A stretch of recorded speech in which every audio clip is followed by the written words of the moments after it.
ರಾಯಭಾರವೇ ಆಹಾ ಪ್ರೀತಿ ನಿನ್ನಿಂದ ಪ್ರಿಯ ಆದಿ ನಿನ್ನಿಂದ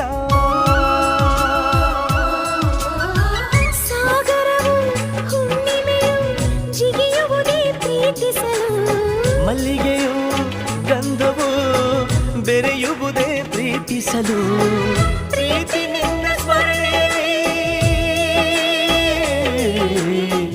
ಅದರಗಳು ಅರಳುವುದು ಚುಂಬಿಸುತ್ತ ಪ್ರೀತಿಸಲು ಪ್ರೀತಿ ನೀನಿಲ್ಲದೆ ನಾನು ಹೇಗಿರಲಿ